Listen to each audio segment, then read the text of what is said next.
네, 안녕하세요. 나선입니다.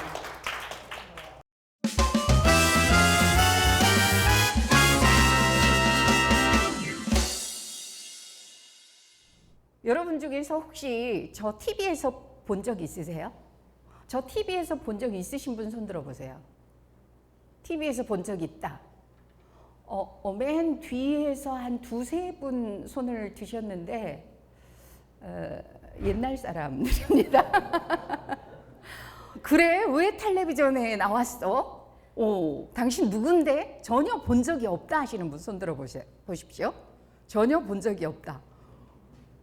오늘 여기서 너 처음 봤다.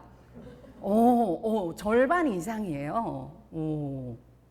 MZ들입니다. 전혀 본 적이 없다. 이렇게 정말 여기만 해도 세대 간의 구분이 확연히 되네요. 저를 본 적이 없으신 분들은 그만큼 오래 묵으셨다는 뜻이 될 겁니다. 제가 아나운서 막 입사해서 얼마 되지 않았을 때 일입니다. 입사한 지 얼마 되지 않았기 때문에 저에게 맡겨진 방송 프로그램이 있었어요. 2개월 정도밖에 안 됐는데 저에게 아주 중요한 방송이 맡겨졌습니다. 꽤나 능력이 있었나 봅니다. 제가 했던 첫 번째 중요한 방송 들어보실래요? 건강한 라디오, 여러분의 광장 방송입니다. 오리엔트 시계가 잠시 후 정오를 알려드립니다. 콜사인 넣었어요. 콜사인. 아니 2초, 3초 되면 끝나는 이게 제 첫 방송이에요.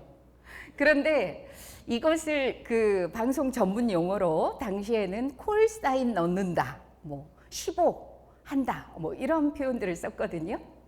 지금은 디지털화 되어 있잖아요. 그때는 아날로그 시대라서 모든 것들을 다 생으로 했던 시절입니다. 그래서 아나운서 입사 막 했는데 스탠바이 근무한다라는 표현을 썼어요.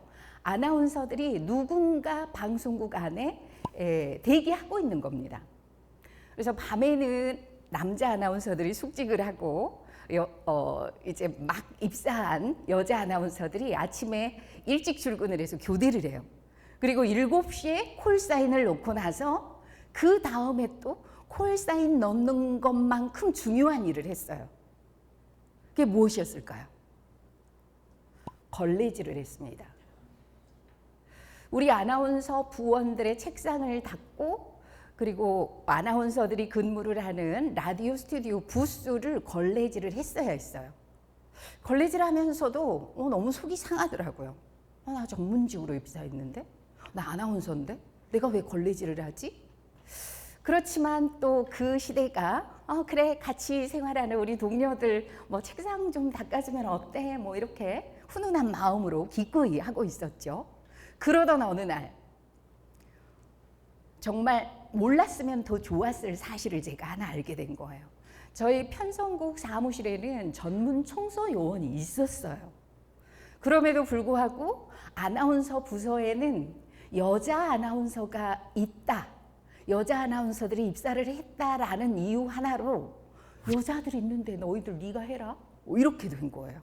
그래서 다른 부서는 걸레질을 직원들이 하지 않는데 우리 아나운서 부서만 여자 아나운서들이 걸레질을 하게 룰처럼 이렇게 전해져 내려오고 있었던 거죠.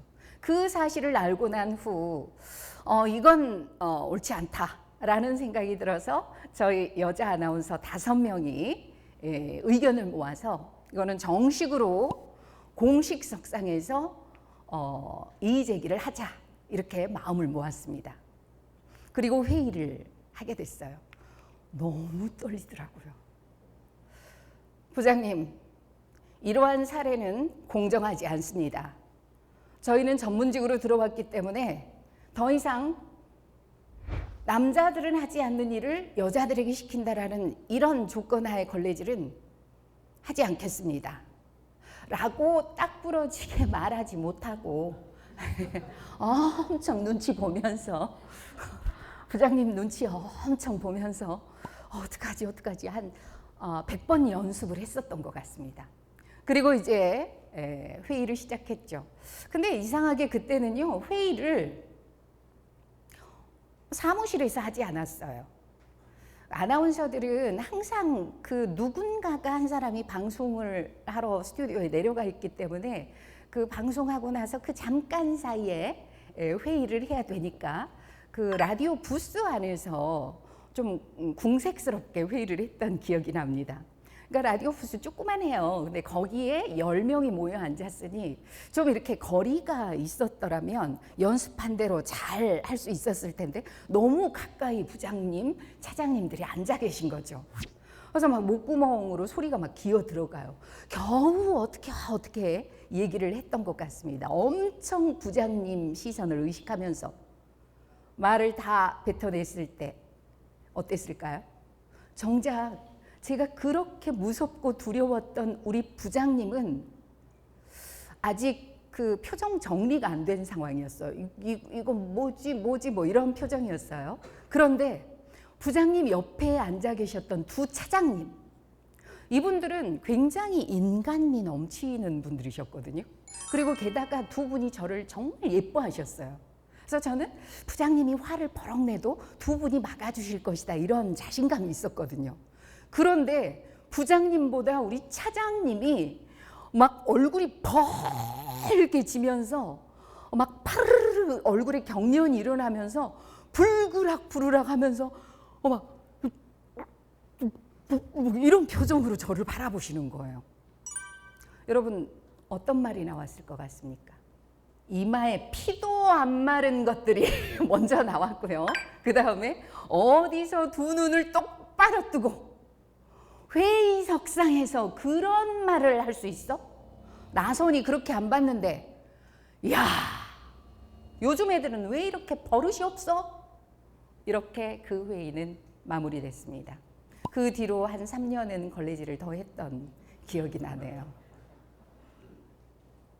제가 이제 세대 간 소통 강의 의뢰를 받고 제 주변 사람들에게 많은 수집을 좀 해봤어요. 최근에 공무원 그룹에 강의를 하러 가서 과장님 세 분하고 식사를 하면서 요즘 공무원 세계는 어떻습니까?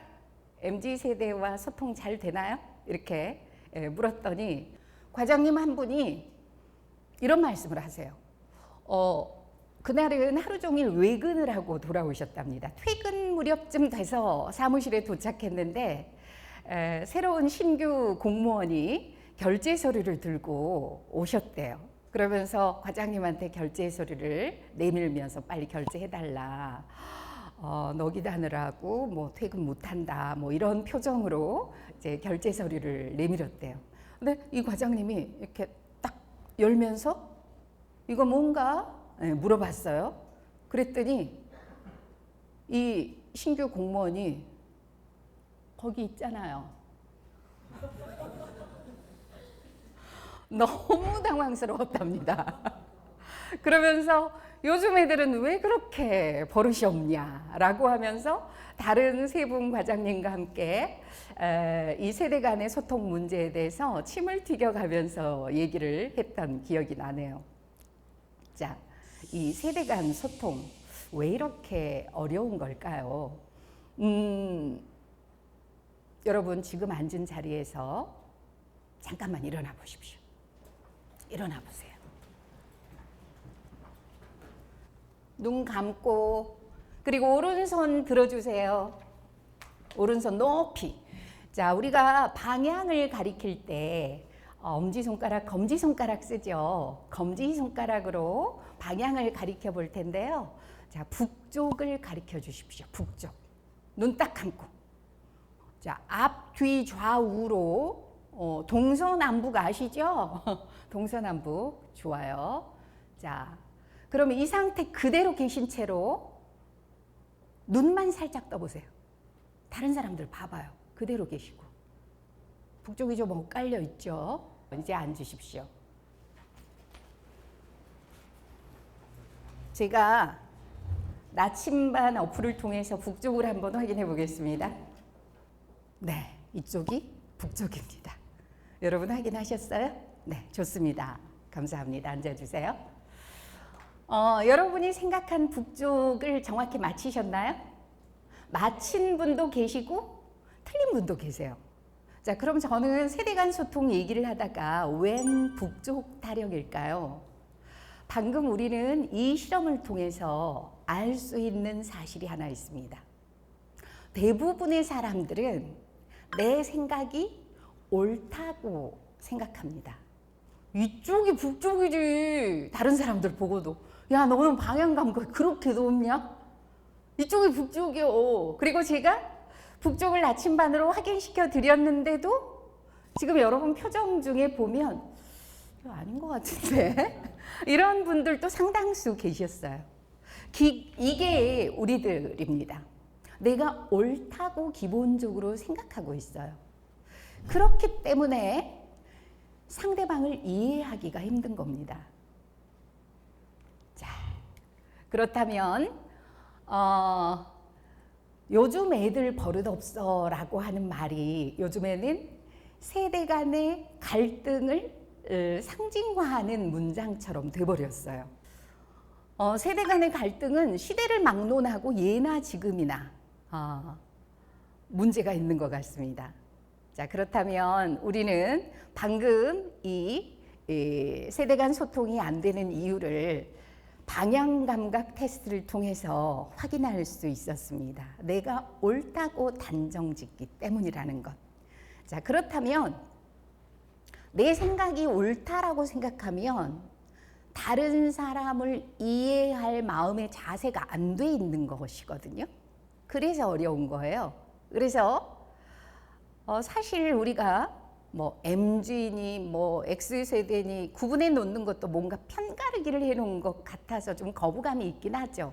그러나 워낙에 요즘에는 그 세대 간의 소통의 문제가 대두되고 있기 때문에 좀 이렇게 구분을 해 놓기 시작한 것 같습니다. 근데 몇 년생부터 몇 년생까지 뭐 X세대 이렇게 구분할 수 있는 부분은 아닌 것 같기 때문에 우리는 그것을 조금 마음을 열어놓고 넓게 좀 생각해 보시면 좋을 것 같습니다. 세대별로 상대를 이해하려고 하는 마음의 자세, 이게 굉장히 중요하다라는 거거든요. 자, 그렇다면 여러분은 무슨 세대에 속하실까요? 한번 보겠습니다. 베이비붐 세대, X세대, 그리고 밀레니엄 세대, 그리고 Z세대까지 MZ세대 이렇게 묶어서들 표현들 하시는데요. 자, 여기에 베이비붐 세대 1950년부터 64년, 물론 이제 그 구분 기준이 기준에 따라서 조금씩 다르게 나오는데요. 통계청 기준으로는 이렇게 구분을 해놨네요. 저는 억울하게 베이비붐 세대, 하마터면 X세대 될 뻔했는데 64년생이라서 이렇게 가버렸네요. 자, 그리고 X세대 1965년부터 1979년까지. 자, 베이비붐 또는 X세대 손들어 보십시오. 네. 이제 그냥 뭐 죄 지은 거 없어요, 우리. 네. 그냥 자신 있게 이렇게 손들어 주세요. 네, 좋습니다. 자, 그러면 나는 MZ세대다. 손들어 보십시오. MZ세대. 오, 좋아요. 더 훨씬 많습니다. 훨씬 많아요. 제가 사전에 알기로 우리 CMB에도 약 70% 정도가 MZ세대들이다라고 이렇게 알고 왔거든요. 그런 만큼 여기서도 분명히 눈에 보이네요. 네. 자, 그렇다면 세대별로 어떤 특징들이 있는지 한번 보겠습니다. MZ세대들에게는 아주 다양한 특성들이 드러나는데요. 오늘 저는 그 중에서 한 4가지 정도만 좀 정리를 해봤습니다. 첫 번째로 솔직하고 당당한 표현입니다. 아마 굉장히 공감하실 거예요. 어디서 감히 두 눈 똑바로 뜨고, 제가 그때 들었던 말이잖아요. 어떻게 저런 말을 할 수 있지? 당당하게 그 세대에서는 표현을 한 것뿐이죠. 이거 꼭 직장의 문제는 아닌 것 같습니다. 집에서도, 저희 집에도 MZ들이 2명 있거든요. 그런데 그 중에서 제 딸은 엄마랑 좀 소통을 하잖아요. 그래서 아이가 좀 자라면서부터는 딸에게 남편 뒷담화를 좀 하게 되더라고요. 근데 얘가 언젠가서부터 제가 아빠 흉을 볼라치면 제일 먼저 뭐라 하는 줄 아세요? 아, 이혼해.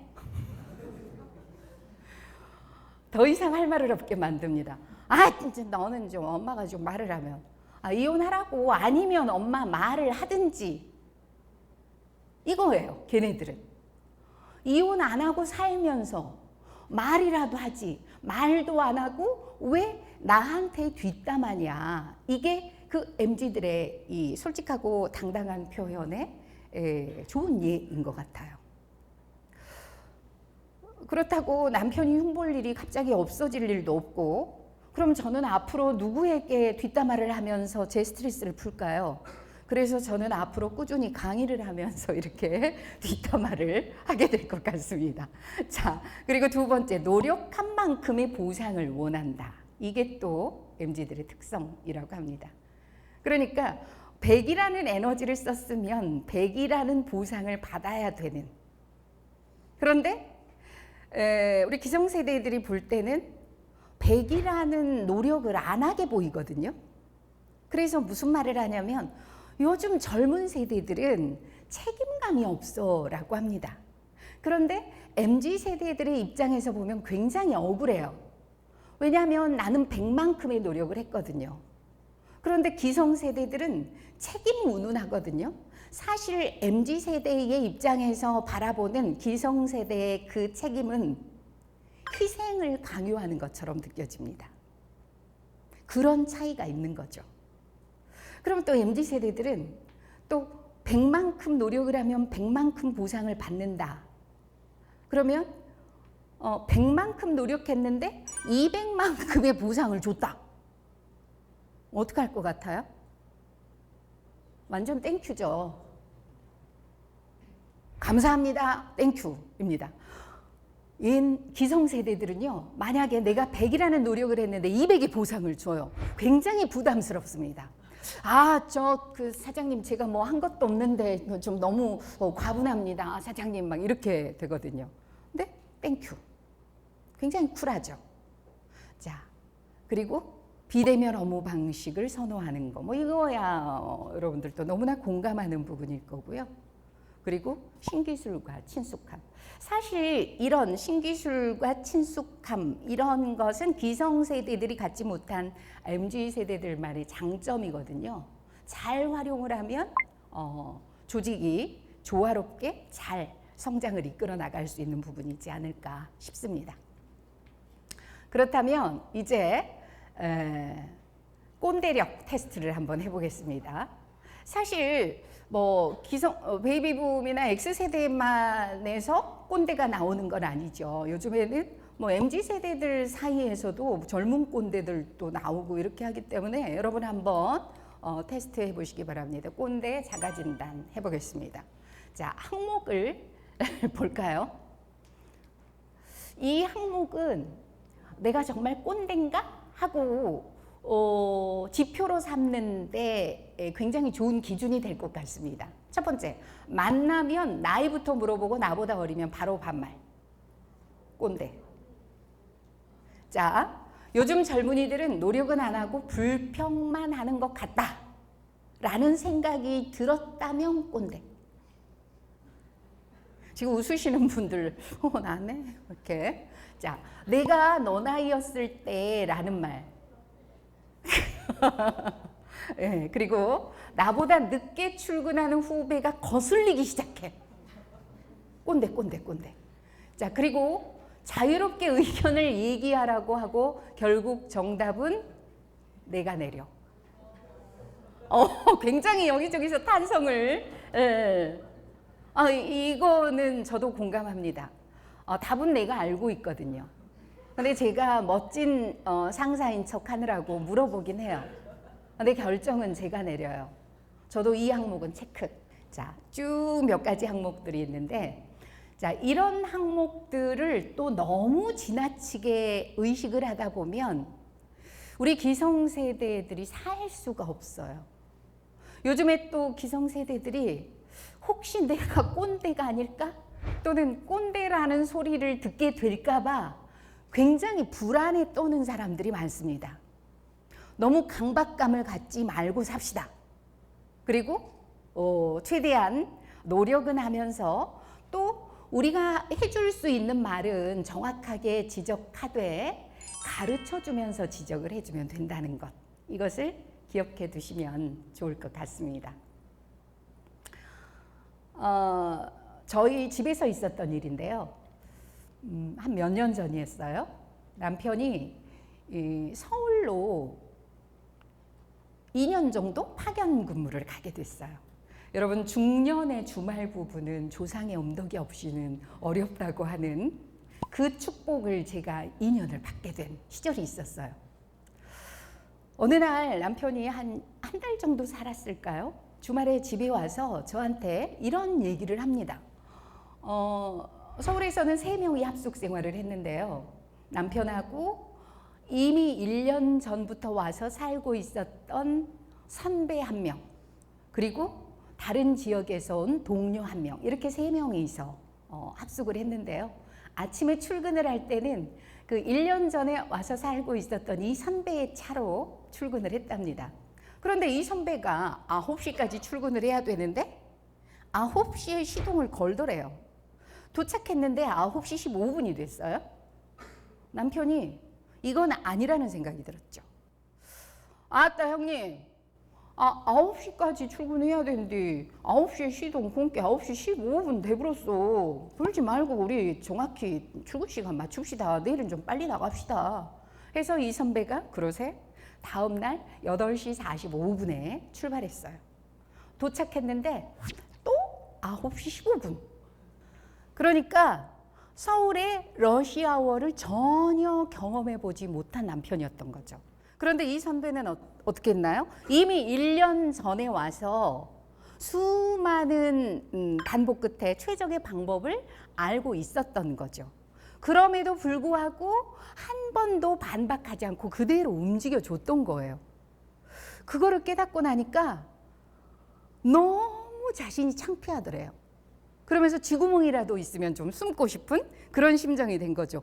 그러더니 놀랍게도 그 선배가 다시 보이더라는 거예요. 와, 이 선배 내공 장난 아닌데? 와, 완전. 이러면서 그 선배가 무슨 말을 해도 믿게 되더라는 겁니다. 그 시간 이후로 이 선배의 영원한 딸랑딸랑이 되기로 작정을 했다는 남편의 이야기였어요. 자, 이렇게 우리는 누군가의 말을 저 사람이 틀렸다라고 단정 지어버리면 상대방의 마음을 얻을 수가 없어요. 이 선배는 분명히 라떼는 말이야, 라떼족은 아니었던 것 같습니다. 왜냐하면 본인의 1년간의 그 많은 경험을 강요하지 않았잖아요.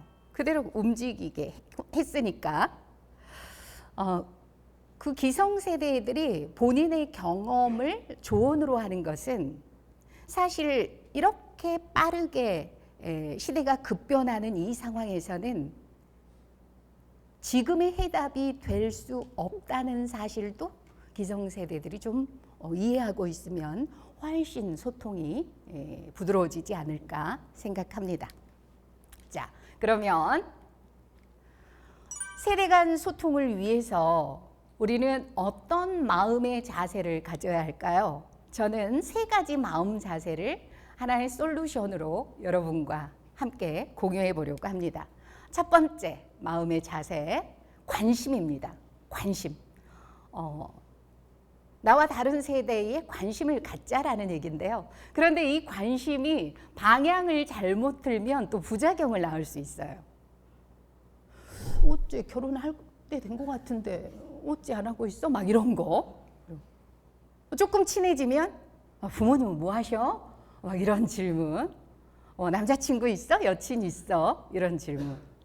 굉장히 사적인 그런 질문이죠. MZ세대 애들은 본인의 사적인 영역을 존중받기를 원합니다. 그런 거 엄청 싫어해요. 그래서 공과 사를 구분하는 그런 특성이 또 MZ세대들에게는 있거든요.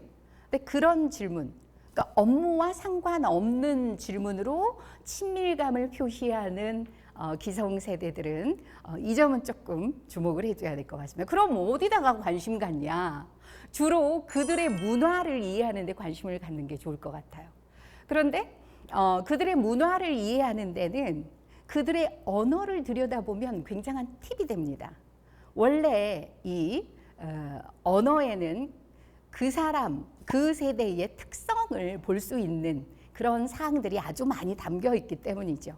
그래서 그들의 언어를 좀 같이 쓰면서 소통을 하면 훨씬 수월해집니다. 이것은 제 경험입니다. 저는 전라남도 한평에서 태어났습니다. 사투리 엄청 쓰다가 아나운서 시험을 보려고 하니까 표준말이 안 되잖아요. 그래서 표준어 연습 엄청 했죠. 겨우겨우 아나운서 합격했습니다. 그런데 사투리 내내 20년 넘게 써오던 한 소녀가 아나운서 되는 순간 완벽한 표준어 구사가 됐을까요?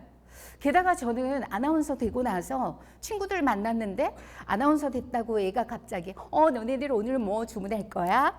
나는 까르보나라 먹을래. 너는 뭐 먹을 거야? 막 꼴보기 싫잖아요. 그래서 친구들 만났을 때는 여전히 옛날처럼 나 오늘은 해장국이 땡긴다. 너는 뭐 먹을래? 아따 너는 아직도 그것을 못 벗어났냐? 막 이렇게 했어요. 친구들이 너무 좋아하는 거예요. 선이는 아나운서 돼서 티를 안 낸다고. 그러던 어느 날 생방송 중에 사고를 쳤습니다. 예전에는 전화 인터뷰를 하다가 송신소 문제로 갑자기 전화가 뚝 끊겨버리는 사례들이 종종 있었어요. 그날도 전화 인터뷰를 하고 있는데 한참 인터뷰 중인데 전화가 뚝 끊기는 거예요. 뚜뚜뚜뚜뚜뚜 생방송이었어요. 저도 모르게 치과에 진짜. 여러분 순식간에 벌어진 일인데요. 그거 안 당해보면 몰라요. 주워 담을 수도 없고요. 너무 민망합니다. 얼굴 확 달아오르는 거죠. 방송 끝나고 나서 우리 부장님한테 약 30분간의 훈화를 듣고 아나운서는 그래서 평소에도 표준어를 구사해야 되는 거야. 알겠어? 나선이 정신 차려. 뭐 이렇게. 그래서 이제 그 이후로 표준어에 점철된 생활을 하게 됩니다. 그러다가 저도 혼기가 차서 이제 결혼을 했죠. 시댁에 갔더니 우리 시댁 식구들은 도무지 말이 없는 거예요.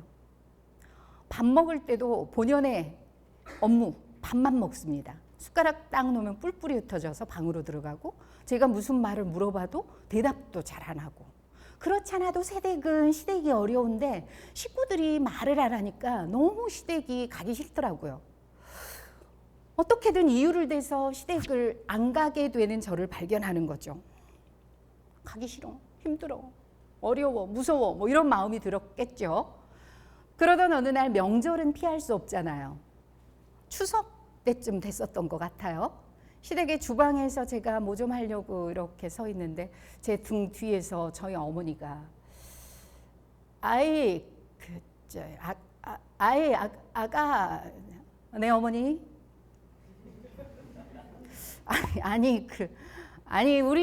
우리야 너 처음부터 그 시집 우리 집에 아나운서가 들어온다고 할 때부터야 우리 겁나게 부담스러우시야. 그래갖고 우리가 그냥 그 표준말 써야 될 것 같고 그래갖고 우리가 그냥 말을 못 하고 있어야 그냥 또 우리 힘들어야. 그때 알았어요 저는. 그랬었구나. 생각해보니까 제가 시댁에 가면 그때 당시에는 제가 한참 활동할 때라서요. 라디오 틀면 TV 켜면 나선이가 나오던 시절이었어요. 모르세요? 그러다 보니 제 얼굴에는 늘 분장이 돼 있고 방송에서 막 빠져나간 듯한 그런 복장으로 시댁을 가겠죠. 그리고 가서 어머니 오늘은 제가 뭘 좀 도와드릴 게 있을까요? 이러면 어머니 할 말이 없으신 거죠. 그랬었구나. 그래서 그 다음에 제가 시댁에 갈 때는 옷도 완전 편하게 입고 사투리로 일단 인사를 했어요. 어머니 진짜 어머니 작년에 송편을 2대나 하셔갖고 그 다음날 나 근무하는데 어깨 빠지는 줄 알았잖아요. 다음에 한 대씩만 합시다 어머니. 그랬더니 그 다음에 추석 우리 어머니. 이미 저 오기 전에 송편을 싹 사다 놓으셨더라고요. 그리고 이제 제가 가니까 저 들으라고, 너희들 그 올해부터는 우리 집에 그 송편을 집에서 만들고 그런 일 없다. 그냥 맛 있네 없네 하는 것들은 그냥 다 입을 막아볼 것이야 내가. 그냥 처먹어. 그리고 요새는 산 것이 더 맛이시야? 막 이러면서 놀라운 변화예요. 그래서 알게 됐어요. 그래서 저는 사투리 쓰던 한평 소녀가 아나운서 되기 위해서 그렇게 표준어 구사를 하다가 또 이제 시댁에서 살아남기 위해서 사투리 연습을 열심히 해서 시댁 식구들과 소통을 했던 그런 사례가 있습니다. 사실 실질적으로 상대방과 소통을 하기 위해서는 그들의 언어를 쓰면서 소통하는 것이 굉장히 성공적이라고 해요. 제 기억에 2007년도였을 겁니다. 여러분도 아마 우리 저쪽 뒤에 계시는 세대분들께서는 기억나실 거예요. 그때 그 파키스탄에 우리나라 선교사들이 선교하러 들어갔다가 그 탈레반들에게 피랍됐었던 사건이 있었어요. 그때 우리 정부에서 정보원을 그 협상가로 급파를 했는데 어떤 사람을 파견을 시켰냐면 그 탈레반들이 쓰는 토속어 파슈토어를 모국어처럼 쓰는 그 정보원을 급파시켰답니다. 그래서 그들 소굴로 들어가서 그들이 먹는 음식을 먹으면서 며칠간 그들의 언어를 쓰면서 협상을 한 결과 전원 석방으로 이끌어냈던, 그때 당시에 굉장히 이슈가 됐었던 사건입니다. 자, 그래서 준비했습니다. 자, 지금 MZ세대들이 쓰는 언어들 정말 못 알아듣는 말들 많죠. 또 우리하고 이렇게 얘기하고 있을 때는 달라요. 그런데 자기네들끼리 뭐 단톡방에서 얘기를 하거나 이런 얘기 들어보면은요, 진짜 통역이 필요할 정도로 그들의 언어가 있어요. 자, 그래서 한번 체크해 보겠습니다. 신조어 테스트 가겠습니다. 자, 킹받네 아시는 분? MZ들은 당연히 킹받네. 이건 너무 쉬워요. 네. 자, 열을 많이, 아주 많이 받습니다. 킹받네. 자, 그 다음에 켈박. 켈박. 우리 MZ들도 좀 모르는 것 같은 느낌? 켈박. 자, 우리 책 받으시 켈박 아십니까? 켈박 모르시겠어요? 자, 보겠습니다. 캘린더 박제. 약속이나 일정을 캘린더에 박제시킨다. 네, 업무적으로 많이 쓰는 용어들이죠. 자, 전매추 아시죠? 여러분 지금 전매추 하세요. 점심 메뉴 추천. 잔앗괴. 그렇죠. 많이들 아시네요. 자본주의가 낳은 괴물. 그러니까 평소에는 부끄럽고 귀찮아서 잘 안 하는 행동들도 돈을 준다고 하면 움직이는 그런 자본주의가 낳은 괴물 잔앗괴. 갑통알. 갑자기 통장 잔고가 빈 걸 보니까 알바해야 할 것 같아. 이것도 역시 우리 돈이 가장 없는 20대 세대들이 많이 쓰는 신조어입니다. 마지막으로 중꺾마. 중요한 것은 꺾이지 않는 마음. 또 이런 실한 생각들도 하는 우리 MZ들입니다. 자, 이렇게 그들의 언어에 관심을 가지고 소통하려는 마음의 자세. 첫 번째였고요. 두 번째. 자, 진심입니다. 진심으로 사랑하자라는 의미입니다. 논어에 나오는 얘기인데요. 애지욕기생이라는 말이 있거든요. 자, 애지욕기. 누군가를 사랑한다는 것은 그 사람을 살게끔 하는 것이다. 자, 우리가 이제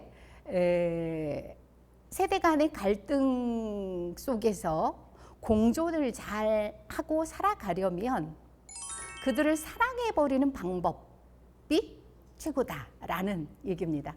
제가 아는 어떤 회사의 대표님께서 그런 말씀하시더라고요.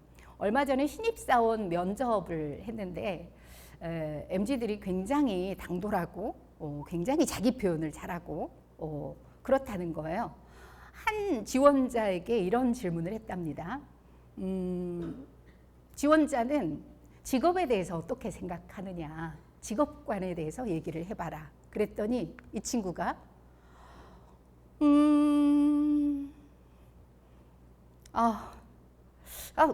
어려운데요? 패스.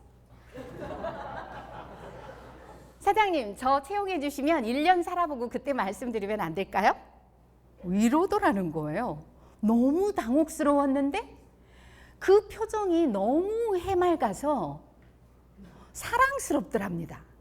그러면서 사실은 당혹스럽긴 했지만 그 MG의 자기 표현의 방법이 너무 부럽더라는 거예요. 그래서 합격시켰답니다. 저는 MZ 세대들의 그런 자기 표현의 방법을 존중해주고 또 공존하기로 마음먹은 그 대표님이 무척 멋지다는 생각이 들었습니다. 그런가 하면 우리 MZ 세대들은 기성 세대를 바라볼 때 그들의 경험을 좀 존중해 줬으면 좋겠어요. 이를테면 라떼 꼰대의 개념에서 벗어나서. 그래서 예전에 어느 예능 프로그램에서 지상렬 씨가 나와서 건배사를 하는데 너 늙어봤냐? 나는 젊어봤단다 라는 건배사를 해서 사람들의 관심을 모았던 적이 있어요. 그런데 사실 너 늙어봤냐? 나 젊어봤단다는 지상렬 씨가 원조가 아니에요. 원조는 가수 서유석 씨의 노래 제목입니다. 자, 그런 마음가짐으로 좀 상대가 이해는 안 되지만 사랑하기로 마음먹는 마음가짐, 이게 진심이라는 마음가짐이지 않을까 싶고요. 자, 마지막으로 열심입니다. 열심. 제가 강사잖아요. 근데 강사는 그날 강의가 잘 풀릴 수 있는 청중인지 난감한 청중일지가 굉장히 중요합니다. 그래서 그 다음날 내가 어디로 강의를 가는지는 완전 관심사거든요. 어느 날 제가 의뢰를 받았는데 처음으로 가본 그런 강의 의뢰였어요. 중학교 남학생들. 예, 처음에는 제가 경험이 없었기 때문에 아무 생각 없이 갈게요 하고 이제 갔습니다. 중학생 남학생들이 그 강당 안에 쫙 차 있었는데 한 명이 자리에 앉아 있질 않아요. 전부 다 막 이렇게 막 소리는 질러대고 정신이 하나도 없는 거예요. 그 상황을 대변해주는 그림이 저를 더 겁나게 했어요. 남자 선생님들 한 5-6명이 큰 막대기를 들고 이렇게 휘젓고 다녀요. 못 일어나라고 머리 걸리는 놈들이 다 걸리게. 그래도 좀 정리해서 강의시키겠지. 웬걸요? 아무리 해도 애들이 진정을 하지 않습니다. 결국 교장 선생님이 무대 위로 올라가시더니 오늘 귀한 강사님을 여기에 모셨더니 너무 막 이러면서 막 자제를 하면서 아이들을 진정시키는데 정리가 안 돼요. 교장 선생님도 포기하고 저에게 마이크를 넘겨주셨습니다. 마이크 갖고 딱 서 있는데요. 내가 여기서 강의를 하라고? 그래도 외부 강사가 와서 서 있는데 좀 조용해지겠지 이런 생각이 들었어요. 아무리 써봐도 애들이 조용해지질 않는 거예요. 너무 자존심 상하더라고요. 그 순간 제가 무슨 생각을 했냐면 나 아나운서만 좋게 할 것인데 못한다고 강사의 세계로 뛰어들어가지고 그래도 내가 어디 가면 나선희 아나운서라고 사람들이 알아주고 반겨주고 막 기관장 쫓아와서 인사하고 그러는데 이놈의 식기들은 막 뭔 아줌마냐? 여기 관심도 없고 쳐다보지도 않고 내가 왜 이 세계에 뛰어들었을까? 막 이러면서 진짜 순간 그렇게 힘들게 도착하려고 애를 쓰고 왔는데 이 상황이 펼쳐지니까 제 상황이 너무 측은한 거예요. 그러면서 그동안에 제가 뭐 순탄하게 이렇게만 왔겠습니까?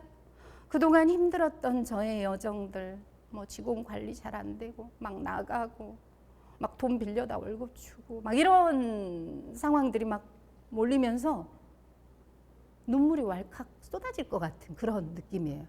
그런데 그 순간 맞아. 내가 이런 상황에서 강의를 할 수는 없지. 내가 누군데. 저 여기서는 강의를 할 수는 없습니다. 하고 마이크를 딱 던지고 나가면 되게 멋있을 것 같더라고요. 그래서 그러려고 했어요.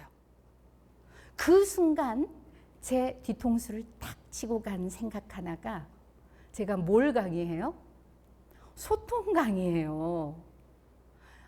아까도 말했지만 진심으로 사랑하자고 막 강의하고 다니는 사람이에요.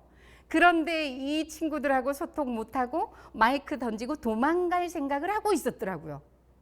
나선이, 너 강사 자격 없네. 네가 평소에 진정성으로 소통하자고 강의하고 다니잖아. 네가 한번 해봐. 여기에서 얘네들하고 한번 해보라고. 이런 생각이 드는 거예요. 그래, 해보자. 열심히 해보자. 그렇게 마음을 먹고 있는 그대로 여러분 만나려고 과속해서 여기 시간 안에 도착했습니다. 그런데 도착했는데 여러분은 제 얘기를 들을 준비가 안 돼 있으시네요. 제가 진심으로 말하고 있잖아요. 그러니까 그 순간 울컥 저도 모르게 눈물이 요만큼 나왔어요. 근데 그 와중에 그게 전달이 되는 거예요. 난리를 치고 있던 녀석들이 갑자기 제가 그러니까 스톱 모션이 걸린 거예요. 이 상태예요. 그러다가 한 녀석이 와 하면서 박수를 치니까 순식간에 이 녀석들이 막 박수를 치고 휙 막 불고 그래가지고 순식간에 정리가 돼버렸어요. 전 정말 놀라운 경험을 그때 하게 된 거예요. 제가 믿기지가 아까 그 애들이 뭐 이렇게 된 거죠. 그리고 2시간 동안 꼼짝도 않고 제 얘기를 듣는 거예요. 그 이후로 그 친구들 중에서 2명에게 메일을 받았어요. 선생님의 강의가 제 인생의 터닝 포인트가 되었습니다. 꿈도 없고 희망도 없었거든요. 그때 그 강의는 시골의 중학교 학생들이었어요. 근데 그 시골의 중학교는 공부 좀 할 애들은 이미 도시로 다 보내버린대요. 거의 부모님들 케어를 받지 않고 있는 애들. 그래서 꿈도 없고 희망도 없고. 교장 선생님이 저를 부른 이유도 그 애들에게 꿈을 심어주는 강의를 해달라고 부른 거였거든요. 그런 메일을 2통을 받고 나니까 제가 강사로서 보람을 느끼게 됐고요. 중요한 것은 제가 강사로서 그 강의가 터닝 포인트가 되었어요. 항상 강의를 하러 가기 전날 내일 대상들의 생각하면서 스트레스를 받거든요. 오늘 또 사실은 굉장히 제가 스트레스를 받을 요소들이 많아요. 왜냐하면 세대가 일정하면 거기에 맞추면 좋은데 다양한 세대들이 있고, 그리고 중요한 것은 조명 쏟아지고 촬영하고 있고, 이 상황 정말 스트레스 상황이거든요. 그런데 그때 그 경험을 했기 때문에 저는 내가 거기서도 강의를 해낸 사람인데 이게 생기더라고요. 그리고 중요한 힘은 뭐냐면요, 열심. 내가 이 사람들하고 소통하기를 포기하지 않고 거기 서서 끝까지 소통하려고 진심을 다했던 것으로 소통을 했잖아요. 그것을 저는 믿기 때문입니다. 그래서 이제는 어딜 가든 겁이 나지 않아요. 지금 저 겁먹고 있는 거 안 느껴지죠? 겁 안 먹었어요. 왜냐하면 열심히 할 거니까. 자, 이게 바로 우리 MZ들의 중꺾마 정신이기도 합니다. 중요한 것은 꺾이지 않아요. 앞으로 10년 후면 전 세계적으로 MZ들이 70-80% 이렇게 있다고 해요. 그렇기 때문에 이제 세대 간의 소통은 그냥 선택이 아닌 거죠. 해야만 합니다. 그렇기 때문에 우리는 진심을 다해서 그들하고 소통하기를 멈추지 않아야 된 거죠. 최대한 열심히 노력을 해야만 한다는 겁니다. 그래서 괴테가 한 말입니다. 사랑이 살린다. 제가 참 좋아하는 말인데요. 우리가 이 어려운 시대에 세대 간의 갈등을 극복하고 서로 공존하기 위해서는 사랑밖에는 방법이 없다라는 얘기입니다. 각 세대 간의 관심을 갖고 그리고 그들의 마음을 들여다보면서 진심을 다해서 사랑하며 소통하기를 포기하지 않고 꾸준히 열심히 소통하기를 바란다면, 그런 마음의 자세가 되어 있다면 우리는 잘 살아갈 수 있을 거라고 생각합니다. 뭐 사실 그다지 어려움을 못 느끼셨다면 정말 다행이고요. 그렇다면 우리 조직 안에는 그래도 사랑이 넘실대는 그런 조직이 아니었을까 생각해 봅니다. 자, 삼심 솔루션. 관심, 진심, 열심 꼭 기억하시면서 사랑만이 살릴 수 있다라는 이 명제를 꼭 화두로 삼고 생활해 보시면 좋겠습니다. 오늘 강의는 여기서 마치겠습니다. 감사합니다.